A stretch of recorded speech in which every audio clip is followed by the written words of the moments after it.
I want you to close your eyes for a second, if you can. Just picture the absolute middle of nowhere. Yeah, exactly. Imagine you are standing on a massive, jagged slab of rock. The wind is just, it's screaming in your ears, it is freezing cold, and all around you, in every single direction, is the black, churning expanse of the North Atlantic Ocean. It's an incredibly lonely image. It really is. And that isolation is exactly where we're going today. If you have any interest in maritime history or, just unsolved mysteries in general, you have probably heard the legend of Eilean Mor. The broad strokes of it, at least. Right. The year is 1900, a remote Scottish lighthouse.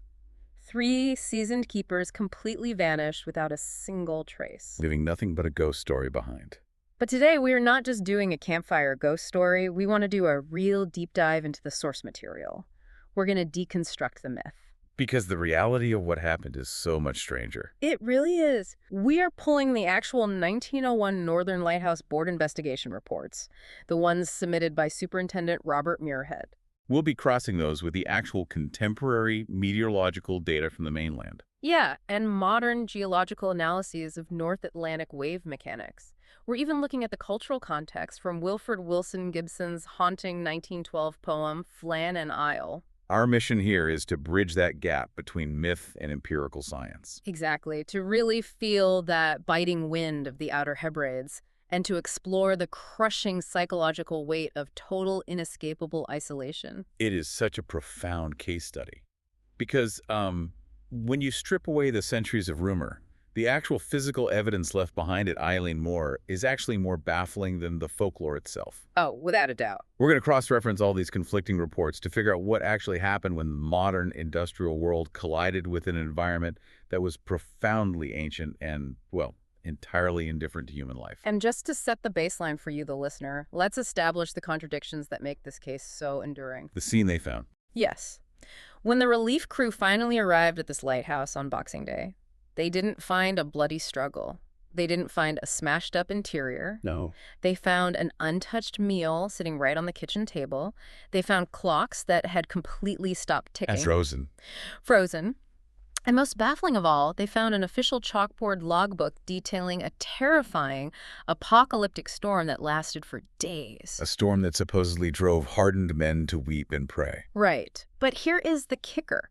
The meteorological data from the mainland and from every surrounding island recorded perfectly calm, placid seas during those exact days. Yeah. Okay, let's unpack this. What's fascinating here is the sheer geographical reality of the Flannan Isles. Paint that picture for us. Well, to understand the psychological state of these 3 men, you really have to understand the physical space they occupied. This isn't just a picturesque, grassy island off the coast.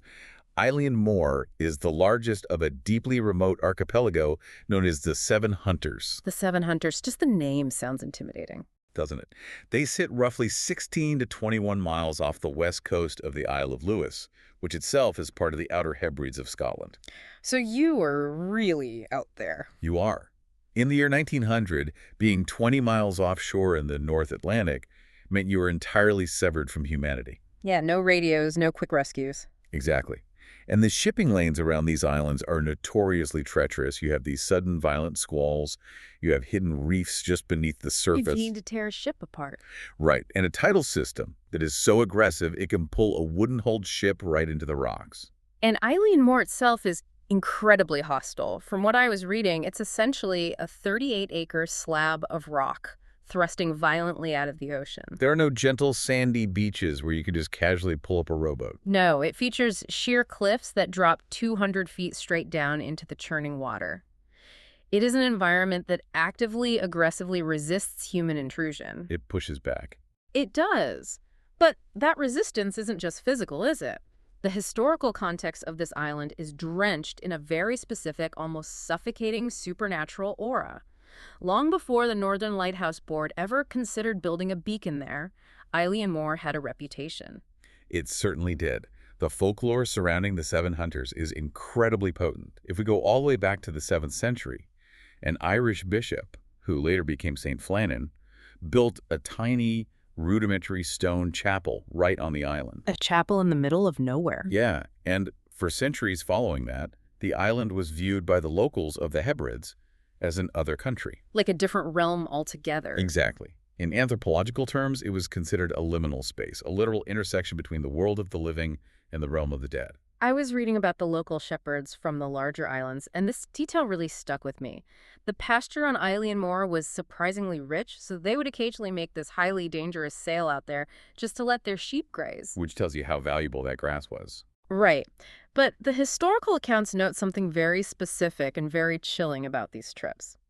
These brave, hardened shepherd's men who made their living battling the Scottish elements every single day would absolutely refuse to stay on the island overnight. They wouldn't dare. No. As soon as the sun started to get low, they were back in their boats. They were terrified of the island's energy. Mhm. They genuinely believed that spending a night in that darkness would invite terrible misfortune, or even worse, bring them face to face with entities that lurked in the shadows of the chapel ruins. And there were rituals too, right? Bizarre, highly specific rituals. Visitors felt this overwhelming, inexplicable compulsion to perform acts of submission the moment they stepped ashore. Like what? Well, men who were not particularly devout at home would suddenly find themselves dropping to their knees upon landing. They would literally walk on their kneecaps up the steep, jagged stone paths and through the ruins of St. Flannan's Chapel. Walking on their knees over sharp rocks, that is a deep primal fear. They treated the island with a fearful reverence. They were acknowledging that Eilean Mor possessed an indefinable, frightening energy that absolutely demanded respect. Which makes the bureaucratic decision to build a lighthouse there so deeply symbolic. Oh, completely. You have the Northern Lighthouse Board looking at this haunted, mythic rock, a place where locals literally crawl on their knees in fear. And they decide, you know what? We're going to plant a beacon of modern Victorian engineering right on top of it. It's the ultimate flex of the Industrial Revolution. Exactly. They wanted to conquer the Seven Hunters. And the construction itself was a monumental logistical effort. It was designed by David Allen Stevenson. Of the famous Stevenson Lighthouse family. Yes, a literal dynasty of lighthouse engineers in Scotland. They started work on Eilean Mor in 1896. But because the Atlantic weather was so vicious and the 200-foot cliffs were so inaccessible, they couldn't just bring in heavy machinery. How do they even get the materials up there? By hand. Every single piece of granite, every iron beam, every delicate glass prism for the lens had to be hauled up the cliff, faced by hand, and by these rudimentary, precarious cranes. That sounds terrifying. It took almost 4 years to complete. They built a 75-foot, pristine white tower perched right on the very edge of the precipice. When it finally lit up in December 1899, it cast a 100,000-candle power beam that was visible for 20 miles. It was a true technological marvel of the era. It's the ultimate contrast. If we connect this to the bigger picture, we see this profound dichotomy. On one hand, you have the rational, empirical, industrial age. Represented by the tower. Right. The White Tower, the complex clockwork lens mechanisms, the strict schedules, and the disciplined keepers in their brass-buttoned uniforms. And on the other hand, you have the ancient, primal, deeply superstitious nature of the rock itself. Precisely. By placing a beacon of modern engineering on a deeply mythological island, humanity was asserting its dominance over the unknown. They were literally and metaphorically shining a light into the darkness. But the darkness doesn't always like the light. No, it doesn't. As the poet Wilfred Wilson Gibson suggests in his verses about the tragedy, perhaps the island saw this not as a triumph of engineering, but as an arrogant intrusion. I love that phrasing, an arrogant intrusion. This clash between the hubris of modern man and the indifferent ancient power of the natural world, it sets the perfect psychological stage for the mystery. You really have to keep this tension in mind when we look at the men who were actually sent to live there. So let's dive into those men, the keepers of the light. We need to spend a significant amount of time humanizing this crew because they weren't just names on a missing persons report. And they certainly weren't naive rookies who didn't know what they were getting into. Not at all. The regulations of the Northern Lighthouse Board dictated that 3 men had to be on the island at all times. A 4th keeper would be rotating on shore leave back on the mainland. A very strict rotation. Very strict. The principal keeper at Eilean Mor was James Ducat. He was 43 years old, and by all accounts, an incredibly seasoned, respected professional. Ducat had over 20 years of experience in the lighthouse service. He had previously done an 8-year stint at the Rins of Eilean Lighthouse, which, if you know Scottish lighthouses, is another notoriously tough, weather-beaten posting. He knew what he was doing. Absolutely. He wasn't some transient worker. He was a dedicated family man. He left behind a wife, Mary, who who actually came from a long line of lightkeepers herself, so she intimately understood the life and the dangers. And he had 4 children: Louisa, Robert, Annabella, and little Arthur. That makes it so much more tragic. But what really stands out in the historical records about Ducat is that he initially hesitated to take this specific post at Eilean Mor. That hesitation is so telling. Right. A 20-year veteran who has seen everything the Atlantic can throw at a man, and he actually pauses when he's offered the principal keeper role at the brand new Flannan Isles Light. He knew its dark reputation, and he knew how incredibly isolated it was. But he took the promotion anyway, probably for the money, for his family. He did. And that hesitation establishes a crucial psychological baseline. Ducat knew the toll the sea took. Now, working directly under him was the second assistant, Thomas Marshall. Tell me about Marshall. Marshall provides a very different psychological profile. He was 31 years old, unmarried, and a former seaman.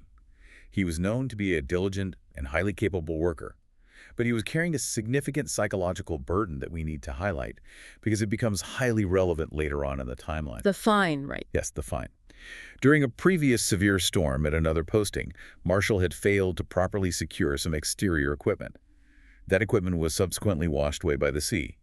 The Northern Lighthouse Board, which operated on incredibly strict, almost military-like discipline, had formally fined him 5 shillings for the loss. Wait, let's pause on that. 5 shillings. To a modern listener, that sounds like, I don't know, pocket change. But in the year 1900, for a working-class lighthouse keeper, what kind of financial penalty are we really talking about?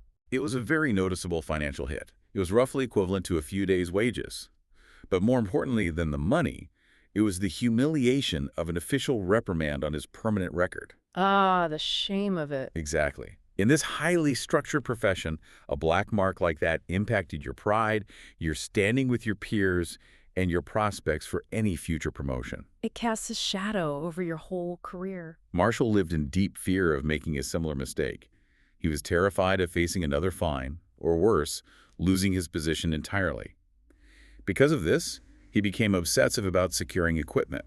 This intense anxiety over following the rules and protecting the board's property is a critical piece of the puzzle. The fear of an angry boss, that is such a universal, relatable human emotion. It really grounds this historical ghost story into something intensely real. It reminds us they were just guys doing a job. Exactly. Now, the third man on the rock was Donald MacArthur. He was 40 years old, and he held the title of occasional keeper. He was actually filling in for the first assistant, a man named William Ross, who was away on sick leave. Right. And MacArthur was married with 2 children.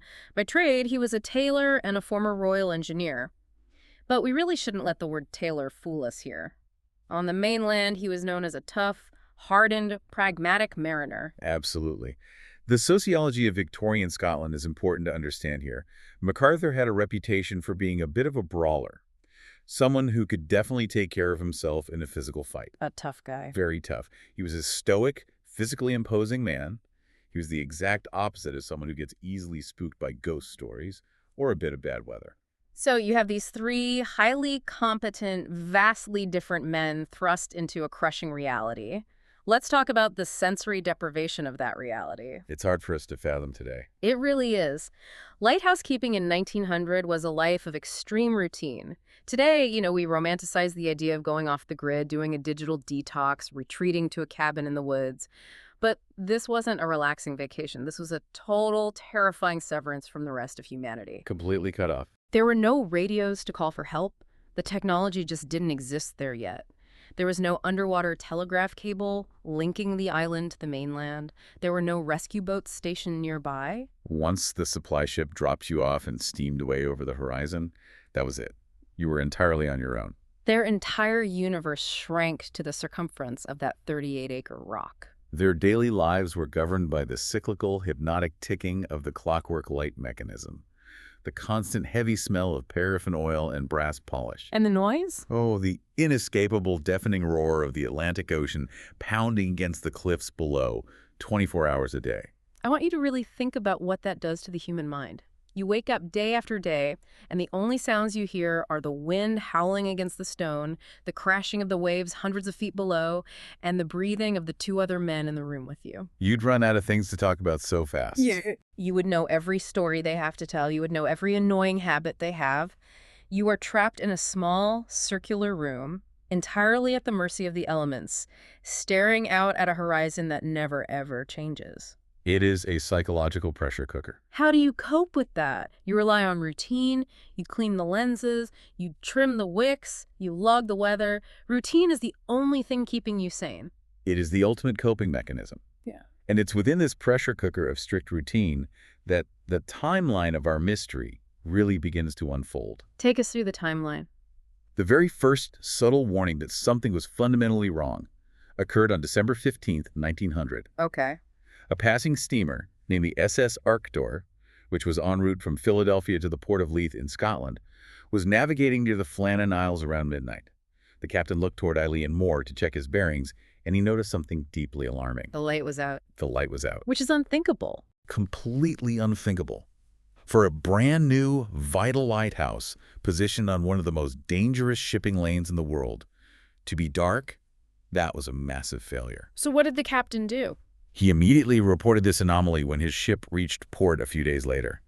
However, due to a cascade of communication failures, bureaucratic delays, and the fact that the message was somehow passed to the wrong authorities initially, Of course it was. the report didn't reach the Northern Lighthouse Board headquarters in time to trigger an immediate emergency response. And to make matters worse, severe, legitimate winter weather finally rolled in later in the month. Right. This prevented the scheduled relief ship, the Hesperus, from making its fortnightly trip out to the island to swap out the men. It wasn't until Boxing Day, December 26th, that the Hesperus, commanded by Captain James Harvey, finally approached Eilean Mor. And on board was Joseph Mor, the fourth keeper. The guy returning from shore leave? Yes, he was coming back to relieve one of the men on the rock. As the Hesperus drew near the island, the crew on deck felt a creeping sense of dread. Because the routines were broken. Exactly. The standard procedures, those routines we just talked about that govern their entire lives, were completely ignored. There was no flag flying on the flagstaff to welcome the relief ship. Which is standard protocol. The light was obviously not burning. And most concerning of all, there were no empty supply boxes brought down to the landing platform to be swapped out for fresh provisions. It was just barren. Captain Harvey ordered the ship's massive steam horn to be sounded. The blast echoed off the cliffs, but there was no movement. He fired a warning flare high into the gray winter sky. Still, absolutely no response. The island was completely, unnervingly still. So the responsibility of investigating falls to Joseph Mor. The ship berths near the east landing, and Mor climbs into a small rowboat to head ashore. The historical accounts of Mor's ascent are incredibly tense. They read like a Gothic novel. They really do. He had to climb 160 steep, treacherous stone steps carved directly into the sheer cliff face. And according to the poetic interpretations of Wilfred Wilson Gibson, which drew heavily on the local lore immediately following the event, as Mor made this lonely, exhausting climb, 3 abnormally large, black, ugly birds were perched on the cliffs. Just watching him. Sitting upright like seamen, watching him silently before plunging out of sight. It's a terrifying image. Now, whether you take that literally or as a symbolic manifestation of dread, Mor himself later reported to the board that he felt an overwhelming, inexplicable sense of foreboding before he even reached the top of the stairs. He felt it in his gut. He knew with a dreadful certainty that something was horribly wrong. And when he finally reaches the lighthouse complex at the top of the cliff, the scene he encounters is a masterclass in contradiction. Walk us through what he finds. He finds the outer entrance gate securely closed and latched. He goes to the heavy outer door leading to the kitchen and stateroom. It is firmly locked. But when he unlocks it and gets inside, the inner kitchen door is standing wide open. Wait, let me make sure I'm visualizing this clearly. The outer perimeter defenses of the lighthouse are secured. Yes. The gate is latched. Yeah. The heavy exterior door is locked. But the interior door is just left swinging open. Exactly. And what he sees inside the kitchen paints a picture that is frozen in time. The fire in the grate has been dead for days. The ashes are completely cold to the touch. So nobody's been there for a while. He rushes to check the sleeping quarters. The beds are empty and unmade, looking as if the men had leapt out of them early in the morning without taking the time to tidy up. Which breaks protocol again. Back in the kitchen, a single heavy chair lies overturned on the floor, knocked backwards, as if someone stood up in a violent, sudden rush. Like they were startled. And on the table sits an untouched meal. It was cooked meat, potatoes, and pickles, perfectly portioned out onto plates, but completely untasted. And the clock on the kitchen wall has stopped entirely, its pendulum still. The details just get more haunting, the deeper. More looks. He goes up into the tower to check the light. The lamps were perfectly trimmed, the oil fountains were completely full, and the delicate glass lenses were polished. Which tells us a lot about the timeline. Right. This tells investigators that the men had successfully completed their morning maintenance routines on December 15th. They did their jobs that morning. But the most glaring absence, aside from the men themselves, was the clothing. This is the crucial physical clue. In the entrance hall, where the keepers hung their foul-weather gear, only one set of heavy oilskins and sea boots remained. Meaning 2 were missing. Exactly. By process of elimination, and knowing the relative sizes of the men, they determined that Ducat and Marshall had taken their gear. This meant they had likely gone outside fully prepared for severe weather. Okay, that makes sense. But Donald MacArthur's heavy coat was still hanging on its peg. The tough guy. Yes. This tough, practical mariner had gone out into the freezing, punishing December winds of the North Atlantic in nothing but his indoor shirt sleeves. Which makes 0 sense for an experienced sailor. None.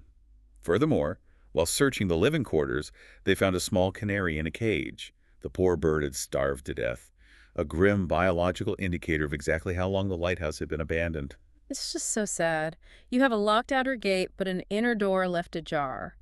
You have a meal ready to eat, but a chair kicked over in a rush. You have 2 men dressed for a storm, and 1 man running out in his shirt sleeves into freezing weather. How do we even begin to make sense of a scene like that? This raises an important question about human psychology and behavior under extreme duress. Tell me more about that. Well, if we connect this to the bigger picture, we see a profound contradiction between deeply ingrained routine and sudden, absolute panic. The trimmed lamps, the prepared meal, the locked outer gates, these are the hallmarks of disciplined men following their strict operational protocols. They were doing exactly what they were supposed to do on the morning of December 15th. But the untouched food, the overturned chair, and crucially, MacArthur leaving his coat behind, these speak to an emergency so sudden and so terrifying that it completely shattered their discipline. Because no experienced sailor leaves his coat behind in December. Never. Exactly. Muscle memory might have caused him or the others to latch the outer gate behind them as they ran out. You always secure the perimeter to protect the light that's drilled into you. But no pragmatic mariner leaves his foul-weather gear behind in a Scottish winter, unless his life, or the lives of his crewmates, depends on a matter of absolute seconds. So Mor is terrified. He rushes back down those 160 steps to the ship in an absolute panic. Captain Harvey sends him back up with a few volunteer crewmen to keep the light burning and to conduct a sweeping search of the island. They had to scour every inch. The next day, they head over to the West Landing, and the clues they find there shift the entire narrative. The West Landing was situated in a deep, narrow gully carved into the cliff face. Yes. When Superintendent Muirhead arrived a few days later to conduct the official board investigation, he meticulously documented the devastation at this specific spot. And remember, this landing platform was 110 feet above sea level. Let's pause to visualize that. 110 feet. That is roughly the height of an 11-story building? Right, it's massively high up. You would think anything at that height is completely safe from the water. You would think. But despite being 11 stories up, the heavy iron railings embedded deep into the concrete had been completely ripped out and twisted out of shape. Twisted iron. A heavy wooden supply box, which was securely fastened and held thick mooring ropes, had been totally smashed to pieces and washed away. A life buoy had been torn violently from its thick ropes. And the boulder. Yes, most astonishingly, Muirhead notes that a massive boulder weighing a full 20 hundredweight had been completely dislodged and moved down the path. Just for our listeners, 20 hundredweight is exactly 1 imperial ton, or 2,240 pounds. We're talking about a solid rock, the weight of a modern compact car being picked up and thrown down a cliff path 110 feet above the normal waterline. That is horrifying. The physical evidence at the West Landing clearly indicates an event of catastrophic kinetic force. The destruction at that altitude is simply staggering. The physical damage is one thing, but that entirely contradicts the timeline we get from the one piece of written evidence left behind. The logbook. Inside the lighthouse, the keepers kept temporary notes on a chalkboard slate, which were meant to be formally transferred to the official permanent logbook later. The final entries on this slate are the most enigmatic and deeply unsettling artifacts of this entire mystery. Okay, let's look at these logs because this is where the story shifts from a tragic maritime accident into something entirely different. The entries are written in the hand of Thomas Marshall, the second assistant. The one who was terrified of fines. Yes. On December 12th, Marshall writes of severe winds, stating, quote, "Severe winds the likes of which I have never seen in 20 years. 20 years. He then makes incredibly out-of-character observations about his crewmates. He writes that James Ducat, the principal keeper, a man known to his friends and family, is talkative, cheerful, and steadfast, is dead quiet. Dead quiet. And then he notes that Donald MacArthur, the tough, hardened brawler, the tailor who settled arguments with his fists, is crying. We really need to analyze the sociology of that moment. What does it mean for a Victorian man to write that a hardened brawler is crying? It breaks every social norm of the era. These are highly experienced stoic men of the 19th century. The societal expectations of masculinity at that time demanded absolute emotional restraint. They do not frighten easily. And they certainly don't cry in front of their coworkers. It's an astonishing psychological portrait. For a veteran like Ducat to go completely nonverbal, entering a state of almost catatonia, and for a tough former engineer like MacArthur to be reduced to tears, it suggests a level of psychological terror that goes far, far beyond a typical Atlantic storm. These men have seen hurricanes. They have seen ships sink right in front of them. Wind and rain do not make Donald MacArthur cry. No. The entry for December 13th notes that the storm continues and states that all three men are praying. Again, they are inside a brand new, state-of-the-art lighthouse featuring 3-foot-thick, solid masonry walls sitting 150 feet above the sea. They should feel entirely secure. It's the safest place for 100 miles in any direction. Yet they are huddled together in the living quarters, weeping and praying for deliverance. And then comes the final entry, dated December 15th. It is brief, and it is chilling in its finality. Marshall simply writes, "Storm ended, sea calm, God is over all." After that, nothing. Nothing. But here's where it gets really interesting.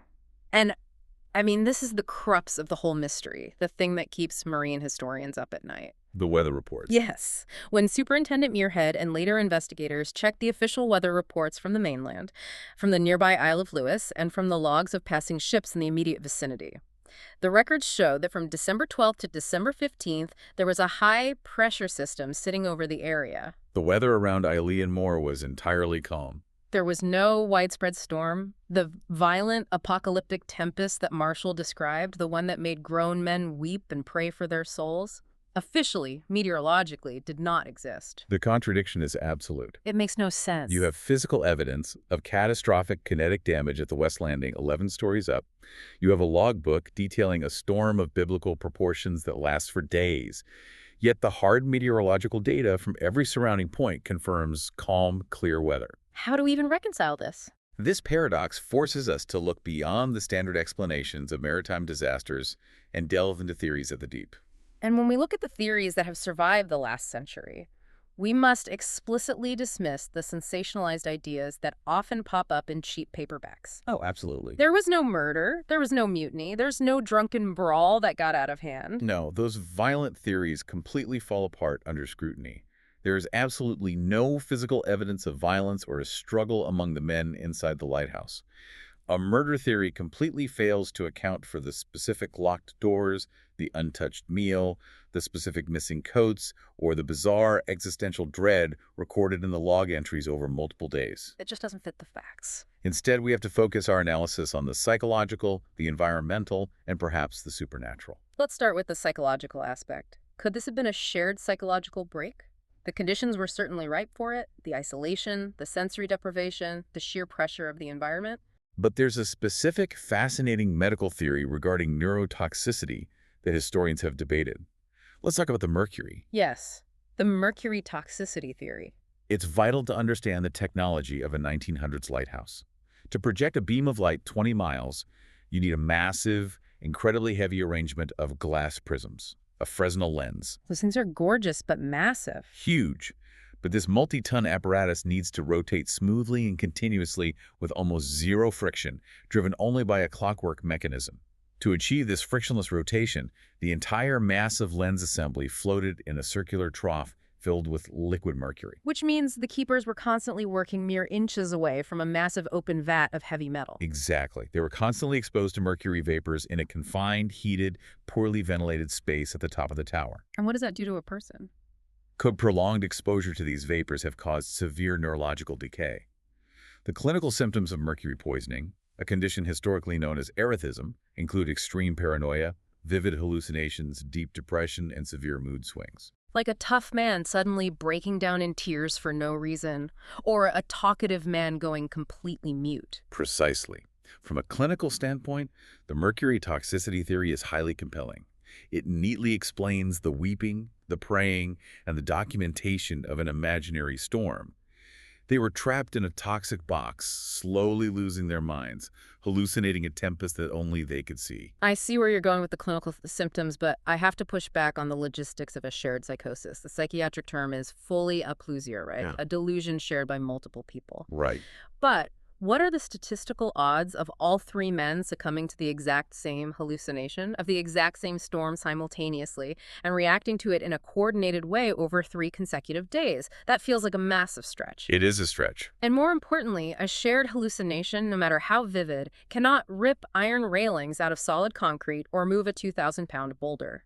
The mercury theory entirely ignores the physical destruction at the West Landing. That is the primary flaw in the neurotoxicity argument. It requires us to separate the logbook from the physical evidence. And that leads us to another theory regarding the logs themselves, the forged log theory. Okay, tell me about that. Because the original chalkboard slate was wiped clean by the relief crew after Superintendent Muirhead recorded the entries, we don't have the physical artifact to analyze today. Which is so frustrating. Very. Some skeptical historians argue that this sensational log entries, the crying, the praying, the dramatic, God is over all, were never actually written by Thomas Marshall. So the theory goes that sensationalist journalists, or opportunistic storytellers who arrived on the island later, invented those specific details to sell newspapers, capitalizing on the island's already spooky reputation. Exactly. Or even that Muirhead himself embellished them to provide a narrative of men facing the overwhelming power of God rather than admitting they made a fatal operational error. So it's a cover-up theory. If we remove those log entries from the equation, if we assume they are fake, the mystery becomes much more grounded. It becomes a story of 3 men caught in a tragic but entirely natural accident. But even if we strip away the logs, it doesn't change the fact that 3 highly trained men vanished into thin air, and the island's terrifying aura remained intact. Indeed. And that aura leads us right into the supernatural theories. For the locals of the Hebrides, and for many who followed the story for decades after, the explanation didn't require hydrodynamics or toxicology. No, it was simple for them. It was simple. The island simply claimed them. It was a liminal, haunted place that did not want a beacon of modern light shining on its ancient secrets. In the decades following the disappearance, subsequent keepers who were stationed at Eilean Mor reported deeply unsettling experiences. The whispers. Yes, they claimed to hear the voices of Ducat, Marshall, and MacArthur whispering in the howling wind, calling out to them from the dark cliffs. Wilfred Wilson Gibson's poem perfectly captures this sentiment. It portrays the lighthouse as an arrogant human intrusion into a space that belongs to something ancient, indifferent, and perhaps malevolent. The supernatural theory argues that the men didn't succumb to the weather, they succumbed to the island itself. It's a psychological projection of our fear of the unknown. But if we want to bridge the gap between the actual physical destruction and the strange weather reports, we have to look at the geological reality of the Flannan Isles. And this brings us to what coastal geologists call the geophenomenon. This is where the science gets really fascinating. The coastline of Eilean Mor isn't just a flat wall of rock. It's heavily indented with deep, narrow, V-shaped gullies called geos. These geos often terminate in deep caves at the base of the cliffs. The West Landing, the site of all the destruction, was built right into one of these geos. Now, what happens when ocean swells enter a confined space like that? It creates a massive fluid dynamics event. As a large wave rushes into the narrow V shape of the gully, the water has nowhere to go but forward, funneling into the cave at the back. This rapidly compresses the air trapped inside the cave. Like a piston. Exactly. When the pressure of the compressed air reaches a critical point, it forcefully overpowers the water, acting like a pneumatic cannon. It ejects the water back out, creating a massive, explosive blast of water and highly pressurized spray that shoots straight upward, far, far higher than the original wave itself. So it's essentially a natural geyser powered by ocean swells. Now, combine this geographical quirk with the phenomenon of a rogue wave. For a long time, mariners' tales of rogue waves, massive, spontaneous walls of water appearing out of nowhere in otherwise calm seas, were dismissed as sailors' myths. But modern oceanography has proven they absolutely exist. They do. They are often caused by the constructive interference of wave patterns. How does that work? Let's break that down simply. Imagine several smaller wave energy currents traveling across the ocean in different directions. When they intersect perfectly, they don't just pass through each other. They combine their energy. One wave effectively steals the energy from the others, creating a single, localized, monstrous wave that can be dozens of feet high, even on a day with no generalized storm system. It's a localized anomaly. Completely. So let's paint the scenario using this geological and hydrodynamic theory. We construct a timeline that actually fits the physical evidence. Okay, lay it out. It's the early afternoon of December 15th. The weather is relatively calm, just as the mainland reported. Ducat and Marshall decide to head down to the West Landing. Why? Because Marshall is terrified of getting fined again. Remember his history. He is obsessed with securing the board's property. He won't risk another fine. Right. They look over the cliff, see some choppy swells hitting the geo, and decide they need to go down and secure the wooden supply box and the mooring ropes in the gully. They are professionals. They put on their heavy sea boots and their thick oilskin coats. They follow the rules. Meanwhile, MacArthur stays behind in the lighthouse. He is the occasional keeper. He sits down at the kitchen table to eat his lunch, keeping an eye on the light mechanism and looking out the window toward the landing. Down at the landing, 110 feet above the water, Ducat and Marshall are working near the crane. Suddenly, a rogue wave, perhaps 50 or 60 feet high, generated miles away by constructive interference, materializes out of the Atlantic. With no warning. It's completely silent until it hits. It surges directly into the narrow geo. The water funnels, the air inside the cave compresses, and the energy of the wave is magnified exponentially. It explodes upward with unimaginable force, carrying thousands of tons of green water and spray well over 100 feet up the cliff face. And MacArthur sees it. MacArthur, sitting up in the warm kitchen of the lighthouse, happens to look out the window. He sees this monstrous, impossible wall of water approaching the island, rising up to swallow the landing. He knows his friends are down there. He realizes instantly, with a jolt of pure adrenaline, that they are dead men if they aren't warned. The panic sets in. He jumps up so fast he kicks his heavy chair over backwards. He doesn't have time to go to the hall and grab his heavy coat. A matter of seconds means the difference between life and death. He bolts out the door in his indoor shirt sleeves. But he closes the door. Yes. As he runs out, sheer muscle memory from years of strict drilled discipline makes him pull the heavy outer door shut and latch the gate behind him to protect the lighthouse from the elements. He sprints toward the cliff edge, screaming into the wind for Ducat and Marshall. But he's too late. The blast of water hits the cliff face. It rips the iron railings out of the concrete. It smashes the supply box to splinters. It dislodges the ton-of-heavy boulder.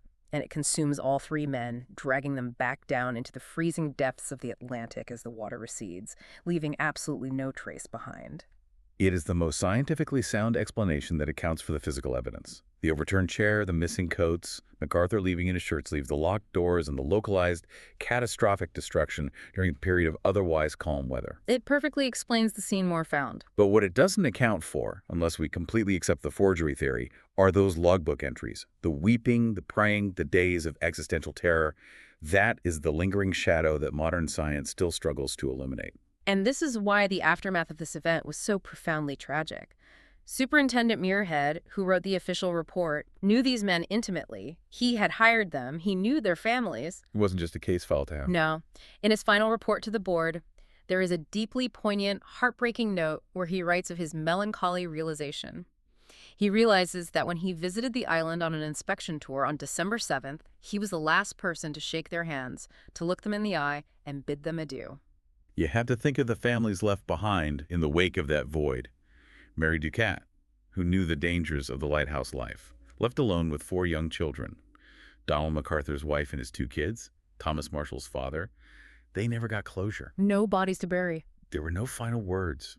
There was just a terrifying, unexplained absence. And I think that's why this mystery endures over 120 years later. It strikes the very core of our primal fears. It really does. This raises an important question about the human condition, doesn't it? Why are we so relentlessly drawn to this specific story? I believe it is because we have a desperate, deeply ingrained psychological need to find logic, structure, and narrative in the face of nature's profound indifference. We want to feel in control. We want to believe that if we follow the rules, if we build strong enough masonry walls, if we design brilliant optics, if we write accurate logs, we can control our environment. We can tame the unknown. But the ocean doesn't care about our engineering. No, it doesn't. The ocean doesn't care about the Northern Lighthouse Board's rules. Eilean Mor stands as a stark monument to our ultimate vulnerability. When we look at empty spaces, like an abandoned lighthouse with a coal fire and a stopped clock, we are forced to confront the ghosts we leave behind, and the terrifying reality that sometimes, despite all our modern hubris, the void simply swallows us without explanation. I want you, the listener, to really internalize that thought. How do you feel when you stand on a beach or on the deck of a ship and look out at the sheer, uncontrollable scale of the ocean? It's humbling. It is incredibly beautiful, yes, but it is utterly, fundamentally merciless. We are drawn to mysteries like the Flannan Isles because they remind us of our smallness in the grand scheme of the natural world. We are just visitors. So, what does this all mean? Let's take a breath and recap the journey we've been on today. We started with the supernatural aura of a haunted liminal rock in the Outer Hebrides. We looked at 3 experienced, complex men, Kat, Marshall, and MacArthur, who stepped into a life of profound sensory deprivation and isolation. We explored the incredibly eerie scene discovered by Joseph Moore on Boxing Day. The locked outer gates, the untouched meal, the stopped clocks, and MacArthur's coat left hanging in the hall. We unpacked the impossible contradiction of a logbook that documented an apocalyptic storm on days when meteorologists recorded perfectly calm seas alongside devastating physical damage 11 stories above the water. And we navigated through theories ranging from heavy metal madness to the devastating kinetic power of rogue waves funneling into ancient rock formations to the whispers of the supernatural. But I want to leave you with one final provocative thought to mull over. It builds on everything we've discussed today, but it flips the perspective one last time. I'm ready. Let's assume, for a moment, that the skeptics are wrong. Let's assume the logbook was not forged by journalists or embarrassed officials. Let's assume Thomas Marshall genuinely, frantically wrote those words on that chalkboard slate. And let's also assume the mainland weather reports were entirely accurate, that the meteorological weather was, in fact, perfectly calm. Okay, so both are true. What if the tempest they experienced from December 12th to the 15th wasn't meteorological at all? Oh, wow. Think about the specific details of those entries. A stoic, tough man reduced to weeping. 3 seasoned, pragmatic keepers huddled together praying for days on end. The final, resigned words, God is over all. What are you suggesting? What if that wasn't a reaction to wind and rain?